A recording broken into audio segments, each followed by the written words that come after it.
ओम श्री परमात्मने नमः। ओम श्री गुरुभ्यो नमः। ओम श्री ऋषिभ्यो नमः।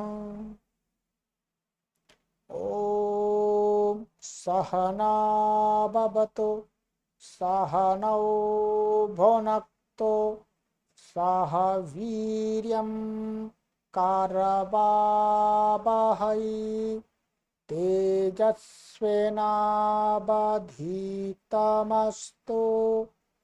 मा विद्विषावहै। ओम शांति शांति शांति। सर्वेभ्यो नमः। देववाणी संस्कृतं यूट्यूब चलदृश्यं प्रति भवतां भवतीनां च हार्दं स्वागतम्। मित्रों, लघु सिद्धांत कौमुदी संपूर्ण अध्ययन कक्षा संख्या 57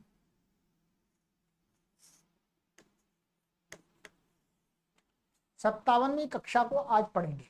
ठीक है, 57 56 कक्षाएं पढ़ा दी। प्ले लिस्ट में कॉलम बना दिया गया है, लघु सिद्धांत कौमुदी भाग 1। उस पर क्लिक करके आप कभी भी पढ़ सकते हैं। ठीक है, अधिक जानकारी के लिए आप इन व्हाट्सएप नंबरों पर संपर्क कर लीजिएगा और जो भी जानकारी आपको चाहिए, लिंक आदि प्राप्त करने हैं आपको चाहिए तो निःशुल्क आपको प्राप्त हो जाएंगे। चलिएगा, तो गत कक्षा में मैंने आपको बहुशेयसी शब्द के रूपों की पूरी सिद्धियां करा दी थी, उसको हमने सिद्ध कर लिया। ठीक है, बहुशेयसी शब्द ये यहां तक हो गया था हमारा ङेराम नद्याम नेभ्य। ठीक है,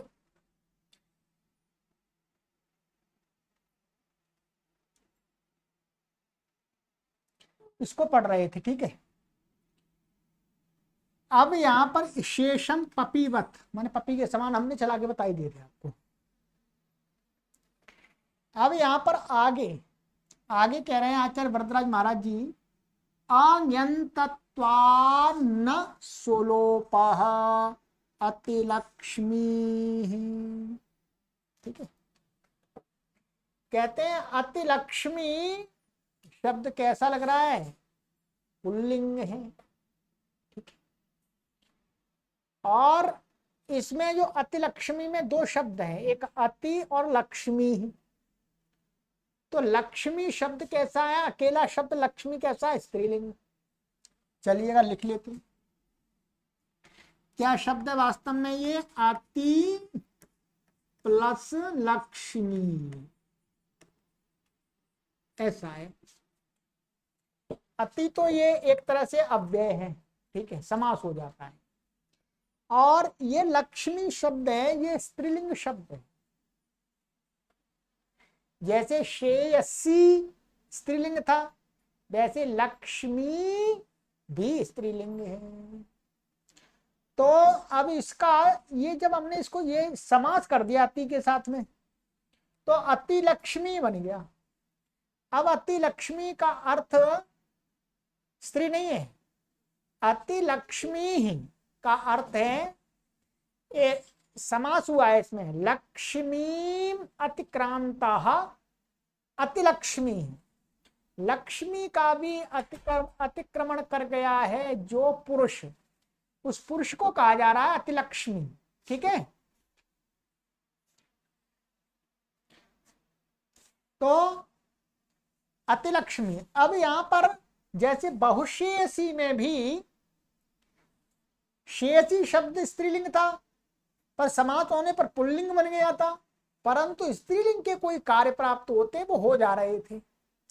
तो यहां पर कोई शंका करने लगे कि भाई अतिलक्ष्मी का यहां पर ये हमने ऐसा बन गया अति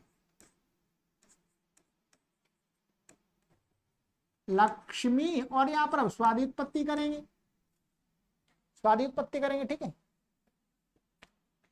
तो स्वादि उत्पत्ति करेंगे तो अब ये जैसे बहुशेयसी में क्या हल ज्ञाभ्यो दीर्घात सुतिस्य प्रिक्तम हल से क्या हो गया था, सु का लोप हो गया था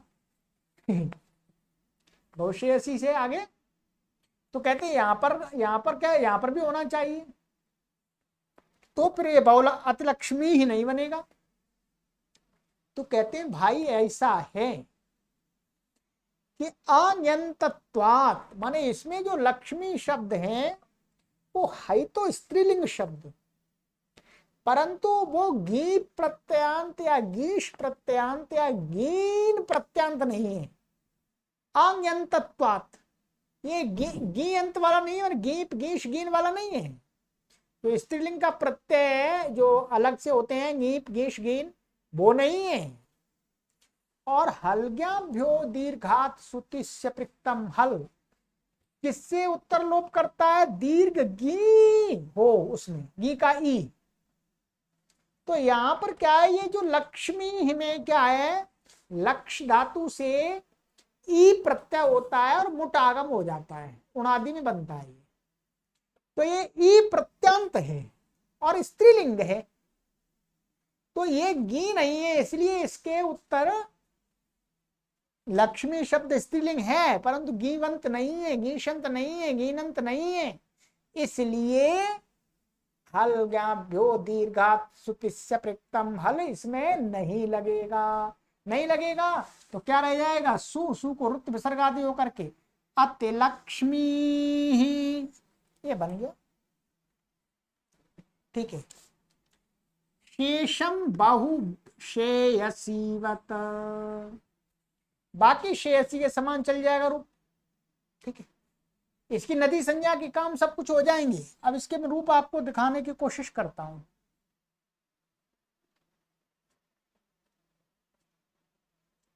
ये है, देखिएगा,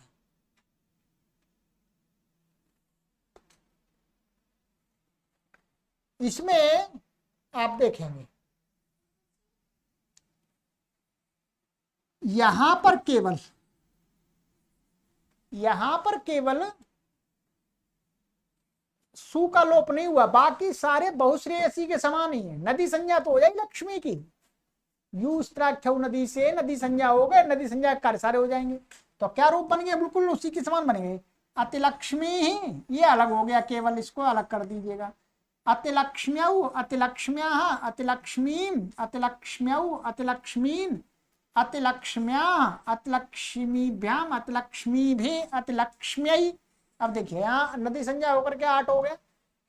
अतिलक्ष्मीभ्याम अतिलक्ष्मीभ्या अतिलक्ष्म्या, यहाँ पर भी हो गया नदी संज्ञा का काम।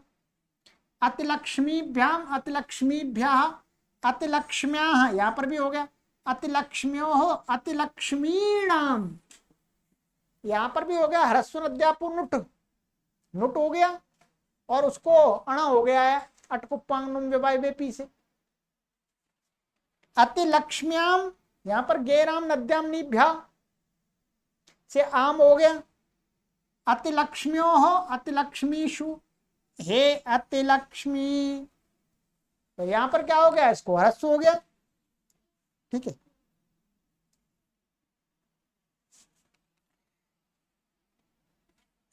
तो नदी संज्ञा का इसलिए इसमें क्या हो गया, जैसे बहुश्रेयसी का हमने ह्रस्व किया था वैसे ह्रस्व हो गया।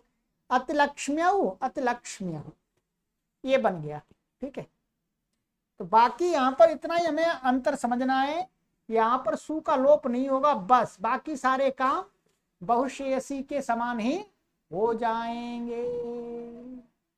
सु का लोप क्यों नहीं होगा ये मैंने आपको बता दिया, क्योंकि ये गीमंत शब्द नहीं है तो स्त्रीलिंग। अब ये हो गया, ठीक है। अब इसके आगे कहते हैं आचार्य वरदराज महाराज जी, पुल्लिंग का दीर्घ ईकारांत एक शब्द लेते हैं, प्राधीः। प्रधीः का अर्थ होता है प्रकृष्ट स्थिति में ध्यान करने वाला, माने अच्छा कोई साधक व्यक्ति ध्यान करने वाला योगी व्यक्ति प्रधी है। ओके, ये कैसे बनता है? ये बनता है प्रपूर्वक, ध्यान रखेंगे, प्रपूर्वक ध्यायी धातु अध्यायी चिंतायाम से क्विप प्रत्यय होकर के ये बनता है। तो इसको समझिए, ठीक है, क्या है? क्विप प्रत्यय होकर के बनता है। तो यहां पर क्या है? क्विप का ये इत्संज्ञा आदि होकर के और इसको संप्रसारण आदि होकर के, अभी आपको सिद्धि नहीं करनी इसकी, संप्रसारण आदि होकर के, दीर्घ आदि होकर के क्या बन जाता है? ये प्रधी,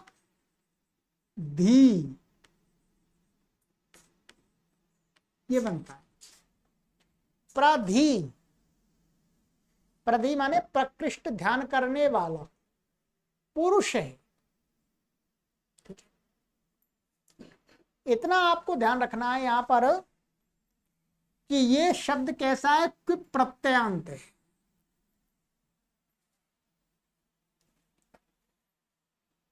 क्विप प्रत्यांत शब्दों के विषय में हमने पहले भी एक दो बार आपको बताया है कि क्विप प्रत्यांत शब्द जो होते हैं उसके लिए एक वार्तिक बनाया गया है, परिभाषा बनाई गई है। क्युवंताः धातुत्वं न जहति।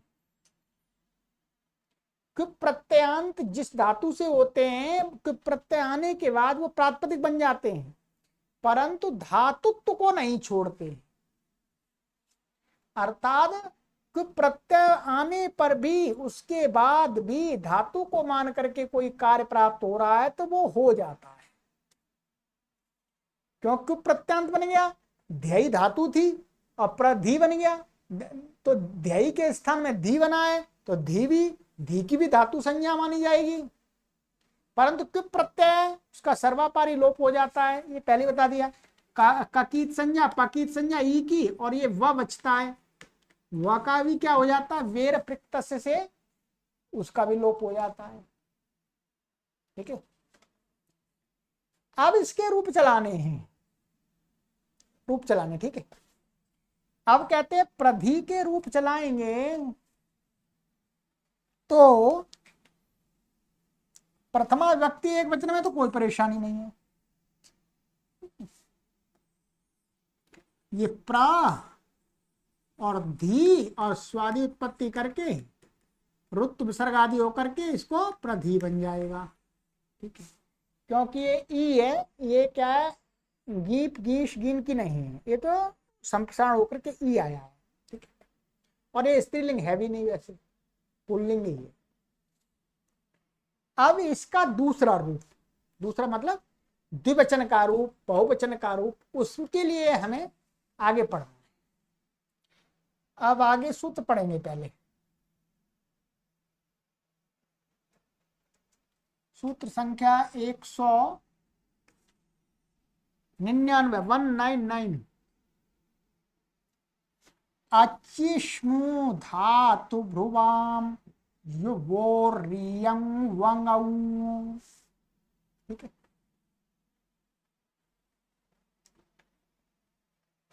इसमें इतना, एक अच्छी है, श्नु धातु भ्रुवाम ये पद है, और युवोह ऐसा है, और इयं उंगौ वंगौ वंगौ ऐसा है।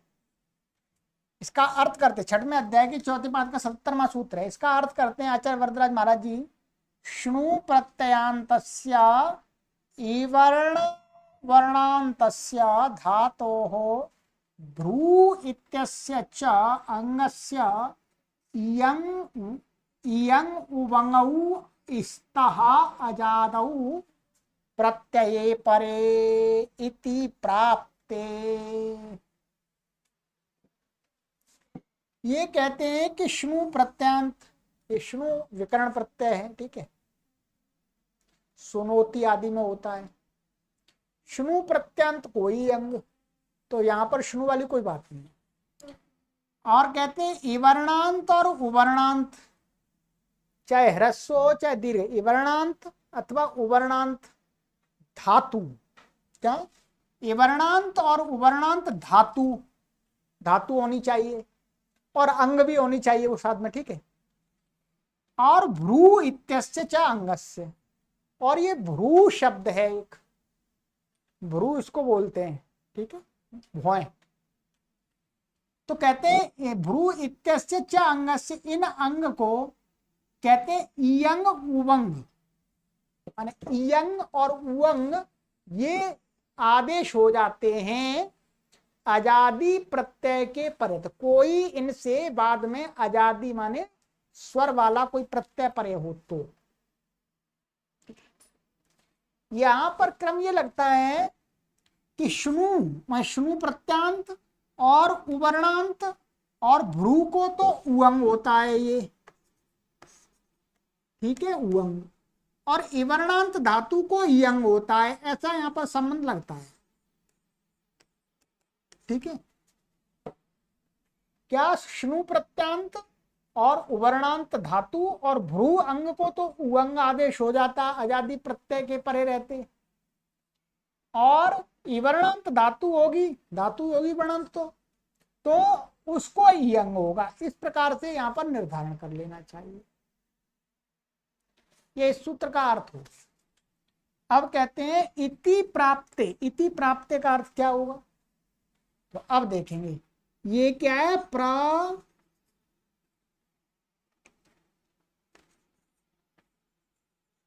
धी, और यहां पर द्विवचन में क्या आ गया बोलो, आउ। अब देखिएगा सबसे पहले यहां पर क्या प्राप्त हो रहा है, सूत्र क्रम से लगाएंगे। सबसे पहले क्या प्राप्त हो रहा है, एको यणची हो रहा है, एको यणची। फिर उसके बाद उसका अपवाद क्या है, प्रथमयोः पूर्व सवर्ण है। यदि प्रथमा विभक्ति और द्वितीय विभक्ति में माने का प्रत्यय है तो क्या पूर्व सवर्ण हो जाएगा, एको यण आदि नहीं होगा। तो प्रथमयो पूर्व सवर्ण से क्या है, औ और ई के स्थान में ई प्राप्त हो रहा है। ठीक है, फिर उसका भी अपवाद क्या था, दीर्घा जसी च, क्या दीर्घा, मैंने पढ़ाया था कहीं, दीर्घा जसी च, यह निषेध कर देता है कि दीर्घ से उत्तर जस के परे रहते अथवा प्रथमा और द्वितीय विभक्ति के इजादी का मतलब क्या हो गया आपका, आउ और आउट आ जाएंगे, बस आउ और आउट वो प्रत्यय आएंगे। इनके परे रहते पूर्व सवर्ण दीर्घ एकादेश नहीं होता है। प्रथमयो पूर्व सवर्ण से जो दीर्घ एकादेश प्राप्त हो रहा था उसका निषेध कर दिया। क्या कर दिया बोलो, निषेध। तो अब यहां पर जो प्रथमयो पूर्व सवर्ण लग रहा था वो इसने रोक दिया। अब उसने रोक दिया तो अब उसके बाद ये सूत्र लगने लगा। अब ये लगेगा, अब इसने कहा कि अजादी प्रत्यय परे है, और यहां पर इवर्णांत धातु है, ये क्या है, ये प्रधी, धी में ई है। अब समझ लीजिए यहीं पे, ये वस्तुतः वैसे क्या है, प्रातिपदिक। अब इस सूत्र को लगाना है, ये कहता है धातु और ये है प्रातिपदिक। तो यहां पर वही वार्तिक आ जाता है, कुवंताह धातुत्वम न जहति। प्रत्यांत जो शब्द होते हैं वो धातुत्व को नहीं छोड़ते हैं। ये शब्द कैसा है, प्रधि प्रत्यांत है, तो ये वास्तव में इसकी धातु संज्ञा भी है। ये धातु से हुआ था तो धातुत्व तो इसका धातु को मान कर कोई कार्य प्राप्त हो जाएगा। तो यहां पर प्रधि में धी जो एवर्णांत तो मिल रहा है और ये धातु मांग रहा है, तो ये धातु भी मान ली जाएगी। हाँ ये धातु ही है, प्रातिपदिक भी है, धातु भी है। उस वार्तिक को ध्यान से सुनो, क्वंताह धातुत्वम न जहति, क्वंताह धातुत्वम न जहति। तो ये धातु मान करके इसको क्या हो गया, ई वर्ण को यंग आदेश प्राप्त हुआ। क्या प्राप्त हुआ, यंग लगा देंगे तो रूप नहीं बनेगा। तो इति प्राप्त, ये सूत्र प्राप्त हो रहा है यहाँ पर ये क्या करता है, ईयंग माने ई को ईयंग प्राप्त हो रहा है। यंग करना नहीं है, कर देंगे तो गलत बन जाएगा। तो इसका अपवाद एक आगे सूत्र बता रहे हैं, इति प्राप्त, ऐसा प्राप्त होने पर आगे महर्षि पाणिनि ने सूत्र बना दिया है। बोलो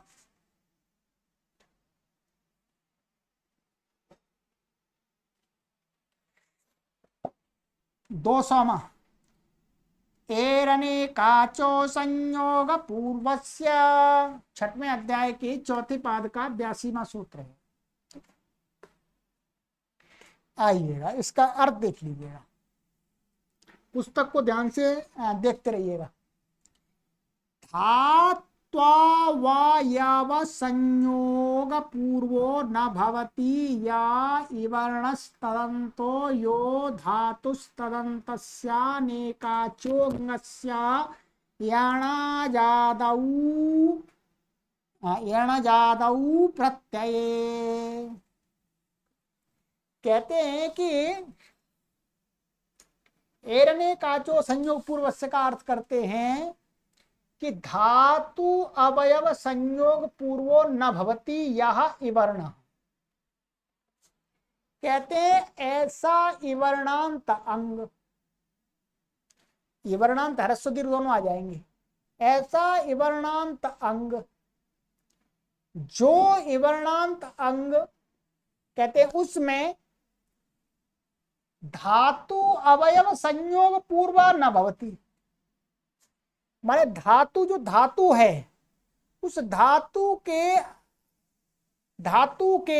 माने ई है, ई से पूर्व में धातु के वर्णों का, मान धातु के अवयव जो वर्ण है, धातु के अवयव चाहिए, धातु के अवयव जो वर्ण है उनका संयोग नहीं है, अर्थात दो व्यंजन एक साथ नहीं है। ऐसे इवर्णांत से, ऐसे इवर्ण और तदंत माने इवर्ण अंत में यो धातु माने ऐसी इवर्णांत धातु। कैसी इवर्णांत धातु?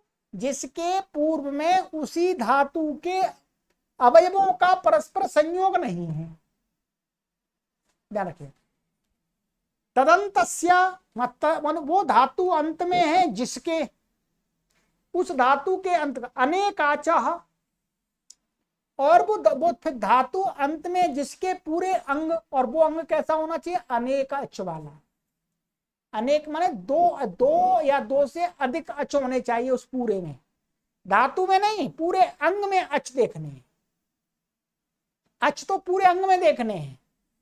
तो अनेकाचः अंगस्य यण, यण आदेश हो जाता है अजादौ प्रत्यय परता, अजादि प्रत्यय के परे रहते। यण का अर्थ हो गया ई वर्ण है तो ई को यण क्या होगा? या होगा बस। यण में तो कई आते हैं वैसे भाई, यहाँ ई वर्ण लिया है और यण में आ जाएंगे आपके या रा ला वा, या वा हा, या वा र और ल इतने आ जाएंगे, पर स्थानांतरमा लगा करके केवल या ही आएगा। ठीक है, अब इसको समझिएगा कैसे कैसे घटाना है आपको यहाँ पर। अभी अब यहाँ पर ये था आपका प्रा और ये था आपका धी, एक शब्द है, और आगे है आपका ये औ। ठीक है जी, ये थोड़ा सा टेढ़ा लग सकता है पर समझेंगे तो पूरा समझ में आ जाएगा। मैं पूरा एक एक शब्द को आपको खोल करके पढ़ा रहा हूं। अब यहां पर इसने कहा कि धात्वयव संयोग पूर्वः न भवति यह इवर्ण, इतना लीजिएगा पहले कि इवर्ण ये ई है।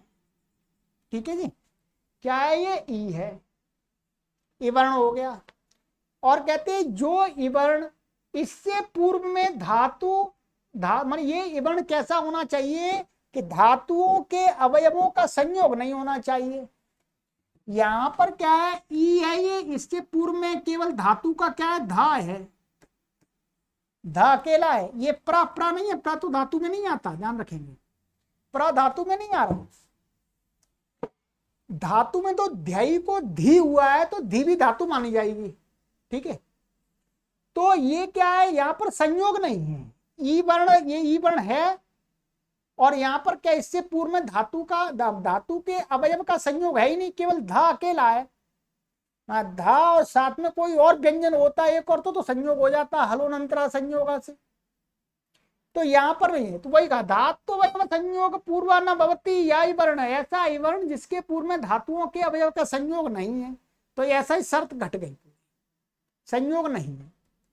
तदंत यो धातु, अमन इवर्णांत जो धातु, ध्यान रखिएगा, तदंत, तदंत माने इवर्णांत, इवर्णांत यो धातु। अब ये इवर्णांत धातु कितनी है, ई वर्ण किस धातु के अंत में धी, तो धी हो गया, इवर्णांत धातु क्या हुई, धी हो गई, ठीक है। अब कहते हैं धातु तदंतस्य, अब वो धातु अंत में जिसके, धातु किसके अंत में, प्र के अंत में, किसके अंत में, प्र के अंत में, तो तदंतस्य में ये इतना हो गया, तदंत प्रधि, धातु अंत में जिसके, तो किसके, प्र सहित होगा, प्रधि तदंत हो गया। और अनेकाच, अब ये कैसा अनेकाच है, क्योंकि एक ई इसमें है और एक प्र में अ है, ठीक, अ है, दो है, अनेकाच हो गया। इसके पर रहते इसकी अंग संज्ञाएं, यस्मात् प्रत्यय विधिष्टात् प्रत्यंगम से अंग संज्ञाएं, तो अंग अनेकाच से अनेकाच अंगस्य, अनेकाच अंग हो गया ये। तो कहते हैं इसको अजादि प्रत्यय के परे रहते, अजादि प्रत्यय मिल गया, तो कहते हैं इसको इयंग नहीं होता है, पूर्व वाले सूत्र से इयंग प्राप्त था, उसको इयंग नहीं होता, कहते हैं यण भवति, यण हो जाता है। तो इस ई को यण होगा, यण होगा, तो यण में क्या है, यण कहने से या व र ये आ गए, तो कौन सा हो, या तो ई है केवल, तो स्थानांतर तमा से ई के साथ में, ई वर्ण के साथ में या का स्थान मिल रहा है, तो वही हो जाएगा, वही होगा। तो ई के स्थान में या, तो प्राधि, ई को या हो गया, तो क्या बन गया, प्राध्याऊ मिल जाएगा, तो प्राध्याऊ, ध्यान रखिए, इस प्रकार से आपको बना लेना है।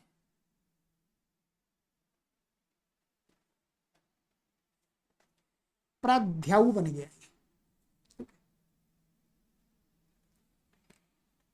अब ये दो बन गए, प्रधि प्रध्यऊ। अब इस पूरे शब्द के रूप देखिएगा एक बार, तब आपको सरलता होगी। ये इसके रूप बनेंगे, यदि आपकी पुस्तक में कहीं नहीं लिखे हैं तो यहां पर आप देख सकते हैं क्या रूप बनते, प्रधि प्रध्यऊ, यहां तक तो हमने बना दिया आपके। अब आगे क्या बनाना है हमको, प्रध्याः प्रध्यम प्रध्यौ प्रध्याः प्रध्या प्रधिभ्यां प्रधिभिः प्रध्ये प्रधिभ्यां प्रधिभ्यः प्रध्याः प्रधिभ्यां प्रधिभ्यः प्रध्याः प्रध्योः प्रध्यां प्रध्ययि थोड़ा कठिन होगा, प्रध्ययि प्रध्योः प्रधीषु, हे प्रधी हे प्रध्यौ हे प्रध्य। अब क्या है, इसकी नदी संज्ञा नहीं है क्योंकि स्त्रीलिंग नहीं है, इसलिए नदी संज्ञा का कोई काम ही नहीं होगा। अब इसका रूप प्राय करके कैसा चल रहा है, बहुत कुछ पपी के समान चलेगा, बहुत कुछ, पूरा नहीं चलेगा, पपी के समान आइएगा।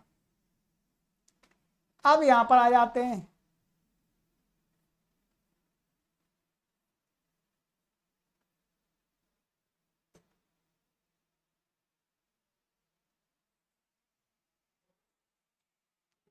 प्रध्याः, यहां पर जस प्रत्यय आ गया, क्या आ गया, जस।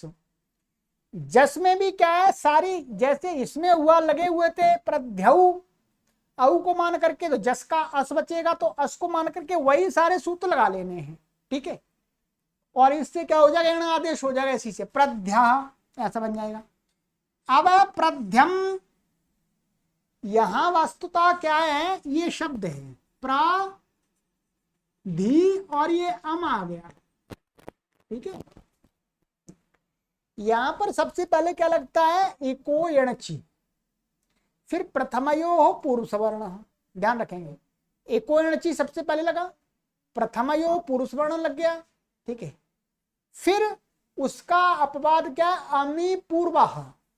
यहां हर जगह आप देख रहे होंगे क्या लग रहा था, आमी पूर्वाह। अम के परे रहते पूर्व पर के स्थान में पूर्व रूपे का आदेश हो रहा था, परंतु अमी पूर्वा का भी ये सूत्र अपवाद है। जहां पर इस सूत्र की शर्त घटेगी और अमी पूर्वा लगने लगेगा तो ये लगेगा अमी पूर्वा रुक जाएगा। तो यहां पर क्या, अमी पूर्वा से पूर्व रूप एक आदेश हो रहा था, जैसे पपीम में कर दिया था, परंतु पपीम में ये सूत्र नहीं लग रहा था, एरने का जो संयोग पूर्वस्य, इसकी प्राप्ति नहीं थी। तो एरने का जो संयोग पूर्वस्य इसका भी अपवाद है, माने इसका अर्थात इसका अपवाद है अचिष्णु धातु प्रभाव युवोर यंग वंगौ, और यंग वंग का अपवाद यह है, ठीक है। तो ये प्राप्त हो रहा है, फिर अचिष्णु धातु प्रभाव वो प्राप्त होगा, फिर उसका अपवाद ये है, ये लगेगा। तो यहां पर यण आदेश होगा, अमी पूर्वा नहीं लगेगा। यण आदेश हो जाएगा तो क्या हो जाएगा, ये ई को यह होकर के प्रध्यम, आउट में प्रध्यौ, ठीक है। फिर यहां प्रध्या, शस में प्रध्या बन जाएगा, क्योंकि ये सूत्र लगेगा। यहां पर प्रथम पूर्व सवर्ण और नादी ची से निषेध हो गया था, वो दीर्घ जसी से, ओ दीर्घ जसी निषेध नहीं हुआ, प्रथम पूर्व सवर्ण की प्राप्ति थी।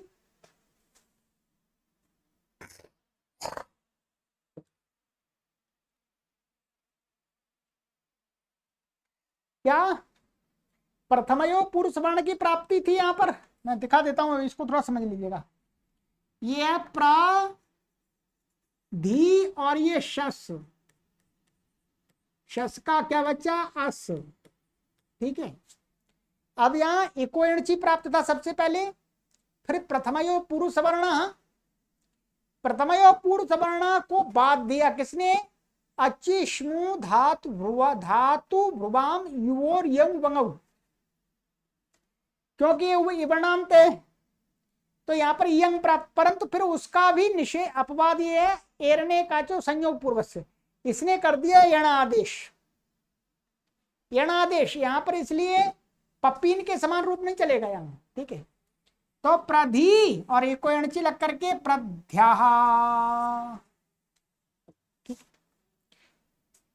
और सप्तमी विभक्ति में ये बनेगा, ये सप्तमी विभक्ति में गी आ जाएगा तो यण आदेश हो जाएगा, ठीक है। बाकी सारे रूप कहते हैं शेषम पपीवत, बाकी रूप पपी के समान चल जाएंगे, जहां यण आदेश हो रहा हो जाएगा यण आदेश सब जगह, ठीक है। तो अब क्या हो जाएगा, केवल यही इतना अलग था, ठीक है। यहाँ प्रध्यय, यहाँ पर क्या होगा, यण आदेश हो ही जाएगा। तो ये आपके रूप हुए ये,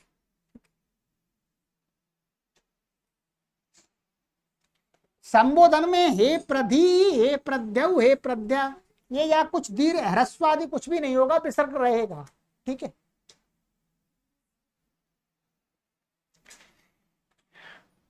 और बाकी के देखिएगा, ये आगे सब प्रधि के समान, ये पपी के समान बन जाएंगे सारे, सब जगह इस सूत्र से। यहां पर तो इको एणची लग रहा था, परंतु यहां पर ये सूत्र लगेगा, एरने काचो संयोग पूर्वक से, एरने काचो संयोग पूर्वक से यण आदेश होगा, बस, ठीक है।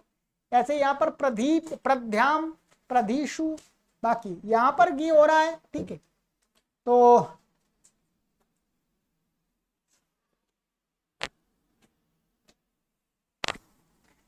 इसके अब रूपों का आपको अभ्यास करना पड़ेगा, ठीक है। अब कहते हैं इसी प्रकार से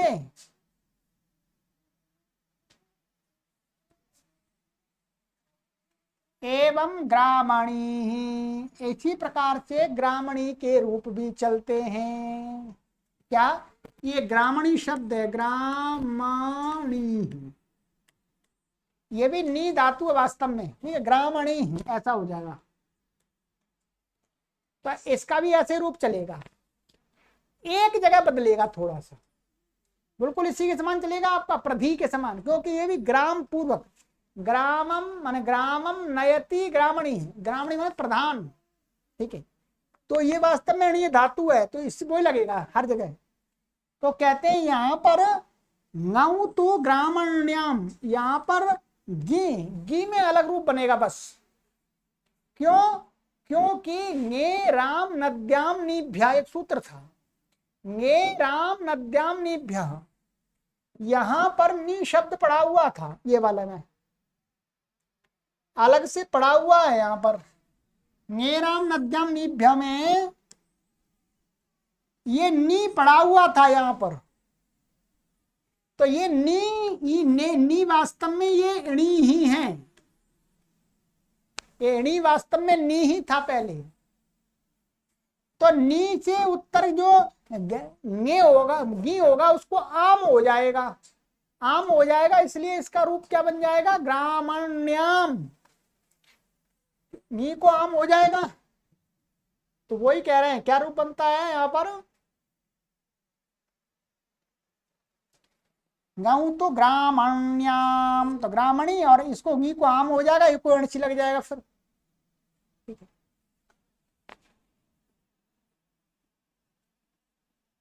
हाँ, इको अणची नहीं लगेगा यहाँ पर यही लगेगा, एरने काचो संयोग पूर्व से यण आदेश होगा यहाँ पर भी, ठीक है, यहाँ पर भी ध्यान रखेंगे। कहते हैं चलिएगा, तो आज इतना ही रखते हैं, ये फिर आगे अभी इसमें शंका है, शंका कक्षा बड़ी हो जाएगी काफी।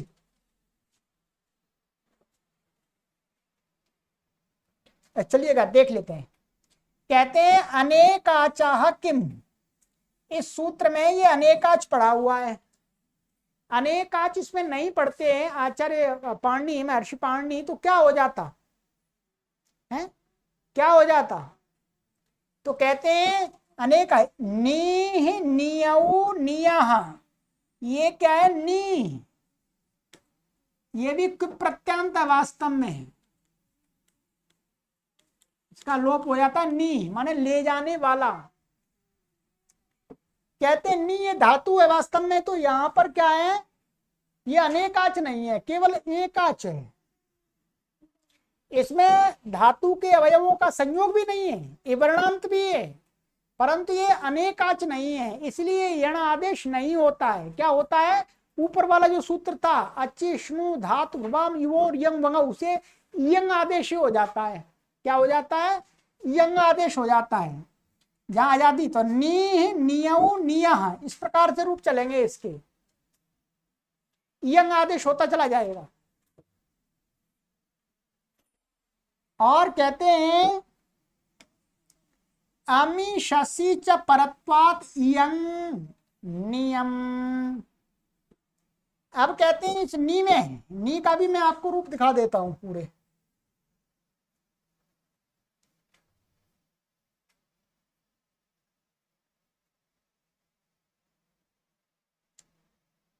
अच्छा, ये ग्रामणी के रूप देख लीजिएगा, ग्रामणी के भी देख लीजिएगा, चल बाद में दिखाऊंगा, ग्रामणी के पहले नी के देख लीजिए। ये नीहि नियऊ नियः, नियम नियऊ नियः, निया नीभ्याम नीभि, निये नीभ्याम नीभ्य, नियः नीभ्याम नीभ्य, नियः नियोः नियाम, नियाम नियोः नीषु, हे नी हे नियऊ हे नियः, ठीक है। यहां पर आजादी प्रत्यय के परे रहते यणादेश नहीं हुआ, क्या हुआ है? यंग आदेश हुआ है। सब जगह जहां आजादी प्रत्यय यंग हो गया, यंग हो गया, सब जगह यंग होता गया है। अब यहां पर प्रश्न उठता है कि यहां पर ये नियम था, ये नी और ये आ गया अम। अब यहां पर अमी पूर्वा लगे या अचिष्णु धातु भ्रवाम युवोर यंग बंगऊ से यंग आदेश करें, इसी प्रकार से यहां पर नियः जस के परे रहते हो जाए, कोई परेशानी नहीं है। तो यंग यंग करें यहां पर, का यण आदेश करें तो कहते हैं परत्वात, माने अम और शस में जो अमी पूर्वाह और इको यणची जो प्राप्त हो रहा था, ठीक है, नहीं एको यणची नहीं, प्रथमयो पूर्व सवर्ण, पूर्व सवर्ण प्राप्त हो रहा था इसको, तो कहते हैं यहां पर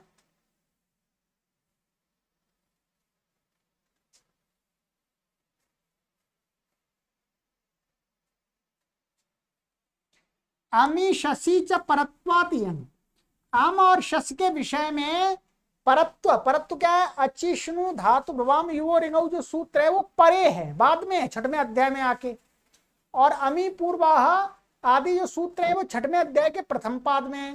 तो परत्व से क्या है, इयंग होगा, इयंग होगा, तो नियम बनेगा यहाँ, नियम नियम नियम नियम नियम, ठीक है, और शस में भी यंग हो जाएगा।